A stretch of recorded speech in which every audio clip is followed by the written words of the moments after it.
Welcome to Author News Weekly, the weekly news show by authors for authors.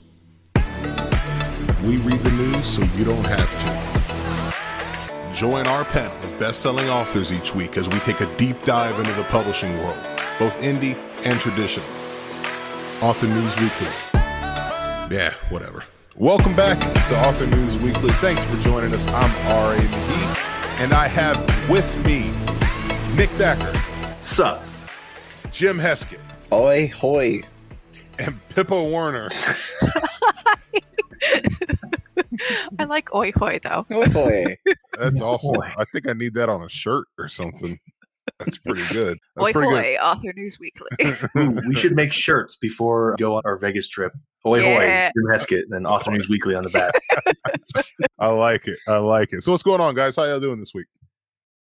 I'm okay. I'm getting over a sinus infection. Eh. It's not COVID officially, so I guess that's good. Did you get your brain scraped? I did. Yeah. I self-scraped, so it's probably part of the problem because I was like real dainty about it. You know? Like, let me just tickle one of the little hairs in there. That's probably far enough. Just put it in a little tube. You gotta shove it in there. It's far enough when you start remembering things from early childhood. That's how you know when it's Yeah, far it's enough true. back in there. Well, I got tested multiple times in Hawaii, way before the vaccine and stuff. I had to just get tested all the time to do stuff. And they would scrape your brain, like no joke. It was way up there. And so when I drove through the Walgreens to get the self-test thing, the pharmacist handed it to me and the stick's like 1.5 feet long. And I'm like, so I just do this myself, and she's like, yeah, just a little bit, just put it in a little bit. And I was like, I don't know. There's a reason the stick is 2.5 feet long, right? Like they wouldn't just make it that way on purpose. Yeah. I mean, on accident. I'm pretty sure you're supposed to keep going until it comes out your mouth. And then you know that you've shoved it far enough. She was like, just, okay, hold it like this and then grab the palm of your other hand and just jam it. Exactly. You remember that scene in Dark Knight, right? Oh. Where we make the pencil disappear. Uh-huh. Hey, that's our second Dark Knight mention in 2 weeks. I think it's a sign, guys. Maybe that's how people have been dying of COVID. They're saying, well, this is a COVID-related death. And they're like, well, his brain exploded all over the car seat. Yes, with a COVID swab in his nose. And then start over. the Walgreens gets to keep your car. Is that how that works? Yeah. Uh-huh. Yeah, they can keep my financing too. Oh, right on, right on. Well, all right, guys, let's get into our first story of the week. It's kind of got a racy title, so if you got kids, just be careful. It's an erotica pioneer goes from hero to villains for dozens of authors. And so essentially what this is it's a tale of a woman who wrote erotica, right? And she ran a subscription spanking site called Bethany's Woodshed. And she was a hero and mentor to dozens of authors, most of them women, who she published for the first time through Blushing Books, a company that grew out of her original site. Now it's coming to light that she allegedly has had some kind of predatory IP issues with some of these people. Miss Willis bought many books outright as work for hire, meaning Blushing bought them outright and no royalties would be owed. But for others, she offered a 7-year term to license the work. But in some contracts, she claimed permanent and exclusive rights, meaning Blushing could sell the books forever. So what do you guys think about this? Is this just a case of a bad apple, or you think this is what a lot of indie publishing companies kind of tend towards? This just reeks of a person who has great intentions, but doesn't understand how to run a business without digging into really nitty-gritty details. I remember feeling some of these things way back, decades ago when I was doing websites for people, thinking that was going to be my career. And this was in college, which is my excuse. That's why I didn't know how to do any of this. But she talks about how some months she would make $3,000 and some months she would tell people that she owed money to the company for advances. It just sounds like she has been trying to toe the line and keep things inexpensive, which, you can't fault somebody for that. But I don't know. This just smells of somebody who's not trying to rip people off, but inadvertently does because she just kind of doesn't want to treat this like a business. So that's my author beware. You're running a business. Stop pretending like you're not. And if you're publishing other people, for God's sake, stop pretending like you're not running a business. Have some transparency. Have some integrity. Hire a freaking bookkeeper. Yeah, exactly. If you're not good at remembering this stuff, hire someone to do it. Yeah. That's Well, all I I got to know- say about it. But See, the thing is, though, and now to be fair, this is from the New York Times. I got it from the Passive Voice. It's a very long article, but it kind of seems like she was trying to do some sketchy business also. Oh it yeah, does there's say also here the that she was embezzlement. charged with embezzlement. That Yeah, part. and let's see. She said several former employees said that Miss Willis set up multiple Kindle publishing accounts, around 10 on one point, which is a violation of Amazon's one account per publisher. And some former employees grew suspicious when they saw accounts open in author names and tax IDs, accounts in Nevada. I don't know, man. There's some weird business going on. Oh yeah, definitely. I would agree with Nick that it sounds like she got in over her head, but it also sounds like she's someone who had a history of getting in over her head and then doing shady things to cover the fact that she'd gotten in over her head. And There's also a point of So, view in this. Pippa, what else I was thinking was Really funny. We were That's waiting it. for it. We were waiting for it. For those Yeah. listening, I don't think we explained, but Jim got mad because his mic was off and he didn't know it was off. So we just decided we'd treat him to a little. I'm sorry, Little Jim. repeat. I couldn't help it, man. No, what this what is- were you gonna say, man? They're talking about something else from a completely different phone call that had nothing to do with this. We're all just Right. reading the script you gave us, man. This is what it says in there. Pause for laughter. There's a line in here about halfway through that says writers who really want to get published are so easy to take advantage of, and there are more and more people out there to take advantage of. And this kind of reminds me of young writer Jim Heskett. You know, if you go back in time about 10 years ago when I was working on my second book and had nothing but rejections for my first book, I probably would have taken any contract that came my way. You know, probably even if I knew the terms were bad, because I would have been like, this is it. This is my chance to make it into the thing. And it's really sad that predatory publishers know that getting a publishing contract is like winning the lottery. And so even if winning the lottery is a bad deal, a lot of authors are going to jump at it. And so I don't know how to counsel people or advise people there. Just if it seems too good to be true, it probably is. but pyramid pay structures are very, very enticing. So, I mean, you get the same thing in competitive sports. It's, Tiger Woods will win however many millions of dollars, and the person in second place will win about a tenth of that, and then everyone else gets peanuts. But people really do Gets what? peanuts. Oh, peanuts. Sorry, I can't help myself. I'm going for our explicit content badge every Yes. time. He said you put the wrong emphasis on the wrong syllable. That's right. No, I'm just kidding. Yeah, pyramid schemes aside, I think you guys are absolutely right about this. If it's too good to be true, it probably is. But I think that, Jim, what you were talking about really resonated with me because I know there was a time in my own career, even though I kind of knew I always wanted to self-publish. To clarify, I didn't know anything about either side, but I had written one book and it was just for my dad and me. And I didn't have it. I was like, I'm not going to get a traditional contract. I don't want to do that. I'll just kind of release it on Kindle and see what happens. So I inadvertently fell into the self-publishing game. But I can attest to like the feeling of if I had gotten any publishing contract back then, I would have assumed that a contract was better than no contract, regardless of the terms. And so I think what we're all saying, you guys can correct me if I'm wrong, but new author out there listening, just because you have a contract does not at all mean that it's better than not having any contract. Mm-hmm. Because you can go self-publish your stuff and immediately have better terms in some situations. That's kind of, I think, is that what you guys are kind of getting at? Yep. There, because I don't want it to sound like you gotta read some contracts, know what's good, so that you can tell what's too good to be true. Because you may not know, you may not have ever seen a traditional publishing contract before, so it may sound great. You get 7% of royalties net after we pay for everything. It's like okay. Well, it's one of those things where you want a lawyer that does this stuff, and if you can't afford the lawyer, then you can't afford to sign the contract because you have no idea what they're going to be. If you've got no idea, sure, yeah. Yeah, I mean, at this point in the game, we're well along, at least a decade and a half into this whole self-publishing as far as, Kindle and all that has come around. So I think at this point, if you can't Google and quickly find a basic traditional publishing contract to compare yours to, you probably shouldn't be on the internet at all, I guess, because there's bigger problems, right? I mean, that's such a easy thing to do these days. Yes, but also just to throw out there, there's stuff like Author Beware, which is a very well-known blog that takes reports of predatory authors. Nick disappeared suddenly, and puts them out there, does research, things like that. So always be Googling the name of the person who's offering you the contract.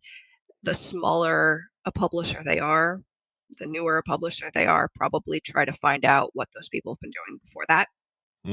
Yeah. And if you need advice, just email us and we'll be happy to look it over for 85% of your royalties for life. And I think for that every sounds book you ever for write. every book forever. That's a limited time offer, though. We're not offering that. Offering Yes. such sweet terms for permanently. That's right. Just for you, my friend. I do for you because I like you, my friend. All right. Well, interesting stuff. The link is in the show notes if you want to read it. It's a pretty massive article, and maybe you can not be suckered by some of the stuff that goes on out there. All right. But hey, before we move on, isn't passive guy is a lawyer, I believe, right? Yeah. He is. Or at least was. Yeah, I think he is or was. But this is a great, if anyone hasn't heard of this website, thepassivevoice.com, I'll link to it in the show notes. But this is a really good introductory. I would say introductory only because I don't think it's something you have to keep up with every single week. But when I first got started, this website kept coming up as like legal terms for publishing contracts. All that stuff is in here. And it gets pretty deep into the weeds, which is a really great fire hose way of learning about our industry. So if you haven't read that blog, go check it out. It's cool. It's good stuff on here. Agreed. Very good stuff. All right, guys. Let's go to our next story. It takes jacobinmag.com. It's about Facebook. It's not really about any of the stuff that happened this week, although we could touch on that if you guys want to. Which makes the article far more hilarious. Right, exactly. Like I had this article already in the wings, like waiting, and then all the stuff this week kind of happened. Jim, I think you kind of put a very fine point on all of Facebook's stuff this week with what you put on Facebook. Do you remember what it was? What did I say? Why is anyone surprised to find out that I was surprised that everyone was so shocked to discover that Facebook is an evil, soulless company? Right, exactly. Like, in other news, water's wet. Right, exactly. And we've so been knowing about this for years, so yeah. Yeah. And do you ever feel complicit a little bit? Like we just kind of all go along with like their shenanigans, Like we don't just, why did we ever leave MySpace, right? Tom wasn't hating on us. Tom wasn't selling our information. He just wanted to be your first friend and hang out. In retrospect, we did not appreciate Tom nearly enough. Did we deserve him? Because I'm not sure that we really did, And that's why we lost MySpace. I don't know. If I didn't have to use Facebook for my business, I would have deleted my account already. I agree. I hate it. Same here. Yep. If I didn't run ads on it, then it'd be gone. I know. It's tough. I 100% agree with you guys. And so in light of their whistleblower, I say whistleblower because I'm a little conspiracy minded about what this woman's true intentions are. In light of all the things that she said, this article is even scarier. It's Mark Zuckerberg's metaverse is a dystopian nightmare. And it says the Facebook founder intends to usher in a new era of the internet where there is no distinction between virtual and real and no logging off. Now, well, only if they can keep it on the internet, though. Yeah. Because how they failed to do that was hilarious. That was crazy, man. That was crazy. So I guess this isn't really exactly related to books, but I kind of stretched a little bit thinking about it because it kind of made me think of Ready Player One. Like he seems like the guy that wants to make Ready Player One happen. And what kind of ramifications do you think this kind of has down the line for things like our advertising and things like selling books if people are online all the time? You think there's like immersive kind of let's play futurist a little bit here. And what kind of stuff do you think that this could mean? Nick, I know you're real like deep into this AI game. What do you think about all this metaverse business and how are you going to bend it to your business will? Yeah. So I know I've been thinking about this a lot. About a month ago, I saw an article about this metaverse idea. And if you can look past the absolutely goofy, hilarious looking design of this, first incarnation and assume that it's going to get better and something people want to use, I still don't think it's going to be a Ready Player One situation in that people are going to be in their Oculus headset or whatever, dressed up in their full immersive gear, jumping into this metaverse, preferring it to real life.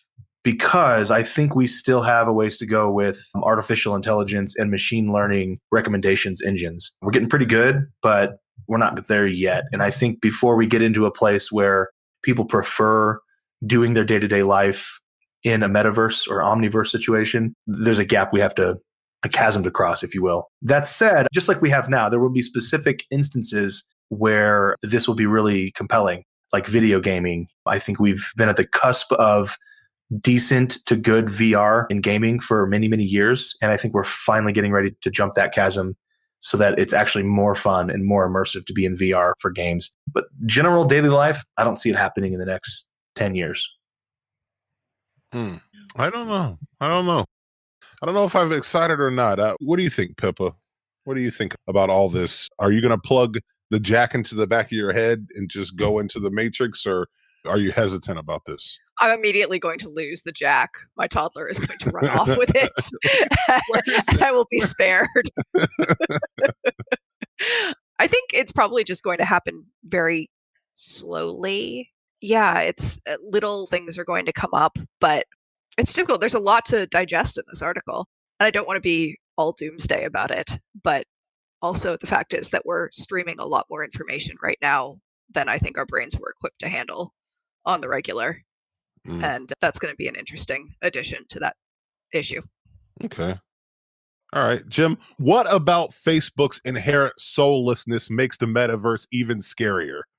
Well, there's a line in here somewhere where it says something about how instead of this future we envisioned that we would be all living on an internet commune, the internet turned into a shopping mall, a digital shopping mall is what the internet has turned into. I'm not quite the futurist that Nick is, but I do like technology and I like thinking about what's to come. And I always think about the magazine Popular Mechanics, or maybe it was Popular Science. And I remember because my dad was a subscriber for like 40 years, and he had this issue that came out. This is going somewhere, I promise. He had an issue that came out in the year 2000, and it was like looking back on 25 years of progress, because Popular Science had an issue in 1975 where they said, here's what we think the world is going to look like in the year 2000. And then in the year 2000, they looked at that article and compared and contrasted. And in 1975, they thought in 25 years, most of the technology was going to be about travel, because that's where the technological boon was in the mid 20th century, you know, cars, airplanes, subways, faster trains. So that was what it was like. In the year 2000, we will have briefcase motorcycles and flying cars and tubes underground to shoot you where you need to go. It was all about getting from A to B faster. But then in the year 2000 article, they said none of that happened because technology shifted from transportation. It became less about getting from A to B quicker and reducing the need to go from A to B. There's a completely unexpected shift in the industry that in the future became all that communication and information sharing instead about travel and transportation. And so all that to say, 20 years from now, this isn't going to look anything like what we think it's going to look like today. Yeah. You know, you're probably right. I wonder what that divergence could be for us, you know, like you were saying, from transportation to communication. I wonder what that could look like. I don't know, man. It kind of spooks me a little bit, man. I get a little scared. You know, it's October. I'm already a little scared about things. So this is kind of terrible. Spoopy season. Exactly. Spoopy. All right, guys. Let's go to our next story. It's from SIFWA, Science Fiction and Fantasy Writers of America, of which I am not a member because I don't write science fiction or fantasy. But I know that they have a lot of good stuff to talk about. And in keeping with our conversation last week about villains, I found this article to be, you know, kind of interesting, maybe a little surface, but surface is okay sometimes. So it's by a guy named Michael J. Moore. I'm not sure if it's the Bowling for Columbine guy, but it says, you think so? Probably. I agree. He's moonlighting. I assume this is what he's doing now. Blogging for SIFWA. With a surprisingly youthful picture in the author section. Fahrenheit 911. How about SIFWA blog? The title is Think Like a Horror Writer to Create Better Villains. It says you write speculative fiction for the same reason you read or watched it your entire life. Something inside of you that craves relatable characters overcoming adversity. It's your inner hero, yada, yada, yada. But what about the bad guy? Every element in good storytelling exists for one of two reasons. It either builds tension as a conflict or it releases it as resolution. Sorry, thinking about the Matrix. Genre fiction often utilizes an antagonist to build its tension. So he's got the 3 R's. And you know what? There's 3 of you guys. There's the 3 R's. Oh, this is a brilliant idea. How about each of you take one of these and see if you have anything to add about it? So, Pippa, the first thing is make your antagonist real. What are your tips to make your antagonist real? On the spot. Do some writing as them. Do some writing from their point of view, even if you're not going to put it in the book. Okay. I feel that. I feel that. So you kind of get in their head and get to learn Yeah. about them a little more. Yeah, That's you're smart. learning about the like everything in their life from their just internal thoughts and motivations to like the aspects of where they live and what that means in terms of tactile sensations and stuff like that. And that really does bring them down to earth. Ah, that's pretty good. Any of you guys want to piggyback off of hers before you get your own assignment, your own homework? Oh, I would just say that I love what she said right from the villain's point of view, but I could never write from the villain's point of view and not put it in the book because my words are precious babies and every one of them deserves to be read and seen by all. Every word is Every single one. fake. Actually, so like when Jim and I will co-write, he'll delete a lot. So pretty much, he'll write a first draft and then I'll go in and add and do a second draft. And then he goes and deletes what I've written and then turns it back in. And I get mad. And so I just put in like the word that. And instead of like any verb, I just make them all began to do the verb, which is great. He loves it. And so I just really think words are precious.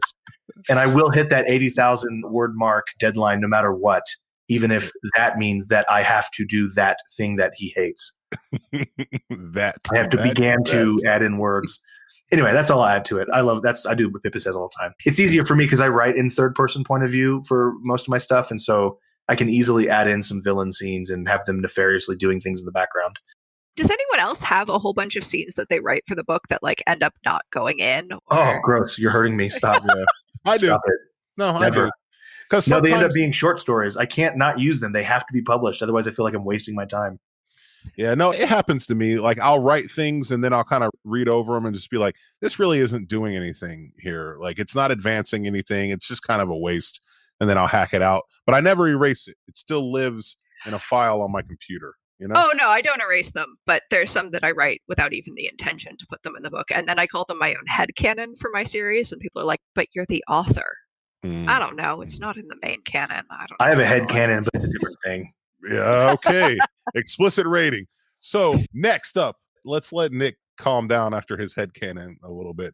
Jim, what do you do to make your antagonist really, really menacing? Well, I like what it says here in the second sentence, or the first sentence, not just menacing to the world. This malevolent force should be particularly menacing to your hero or heroine. Because if you've done your job right, then the hero should have some kind of personal involvement with the stakes. It should, remind your hero of the case that got away from them before, or give them a chance to, redeem them from something or personally affect them in some way. And that's the best way to engage your reader, is by doing that. Now, when it comes to the antagonist, to make them really menacing, I think the best advice I could give here is be careful. Be menacing, but be careful, because it's very, very easy to venture into cartoony territory. The antagonist is opposed to whatever the protagonist wants. And one way that you really establish those moral boundaries is that you have your antagonist do something that the hero would never do. That's one thing you see in movies all the time, and in stories all the time, is where the villain gets away by putting an innocent in danger, and then the hero has to stop the chase to save the innocent, right? There's a clear choice. The antagonist will put the innocent in danger. The protagonist will not let the innocent be in danger. So as long as I think you establish that clear moral opposition in their choices to the villain as opposed to the protagonist, then I think it can make them really menacing. Is the question how to make them really menacing? Yeah, not just menacing. That's easy. Really Everybody menacing. can do menacing. Oh, also, and if it's a male, give him a mustache. So you can Without a twirl doubt. it. Twirly, yeah. Honestly, Yes. a woman with a mustache that she can twirl is also It it adds a certain surreal quality. Okay. outside the box. I like Yeah. Set my story in a carnival in the 20s. Got it. Okay. Matilda with Trunchbull as a mustached Sacha Baron Cohen. Or she's just wearing a fake one and yeah. I could dig it. She puts it on anytime she glowers. That's right. Glouts. All right. Last one, Mr. Thacker. It's really know your antagonist. Now, I know that Pippa kind of touched on that. Writing from their perspective could give you an insight. Oh, it's okay. Writing from their perspective can give you an insight into their head. But what do you know? Because when you write in third person and you write your antagonist, what are you doing so the chapters feel as awesome as they do for your protagonist. Well, I mean, we were joking about the word really, the adverb in there, but that's really it. I mean, if you make it real, if you make it realistic, you're going to have a better time writing any character. And I know that sounds like the most obvious thing ever, but it goes back to, I think we talked about it last week even, but it goes back to giving your antagonist or antagonists a story that we can really buy into. We can believe. We can almost root for them because we believe in their cause, even though we may not agree with the end. You know, the means don't necessarily justify the end, or the ends don't, whatever, you know what I'm saying? And so I think if we can do that with an antagonist and do it really well, we can say, hey, I don't really like what you're doing, but I know why you're doing it. And I think I'm okay with that part of it. But dang, I wish you didn't do it that way, because that's what the protagonist is going to fight against. And if you can have that from the beginning of the book, I think whatever you write as the villain will just be real. It'll come across as real. It'll come across as better. But I don't know. I don't know You can anything also about have it doesn't have to be the ends that you agree with. It can also be the means, that they are very like the protagonist and they just went a completely different way with it. You're like, oh, I was on board, like you're talking, and I'm on board, and that's cool, and this is all great. And then like, oh, you went to the bad place with it. Oh, good times. Good times. Well, okay. I think that was good, guys. I think you guys, it's weird, man, because it's like I ask you these questions and you guys always have good answers. It's like you write books or something, you know? It's like you know what you're doing. Really interesting. Really interesting. It's kind of like really that you guys are writers that know what you're writing, really. Okay. Good times. Well, all right, guys. I think that brings us up to a good stopping place. You guys got anything you want to add about any of the stories? No, doesn't look like it. All right, guys. Well, thanks for coming this week. I appreciate your guys' input very much. For all of us at Author News Weekly, I am R.A. McGee saying this meeting is over. Goodbye, everybody.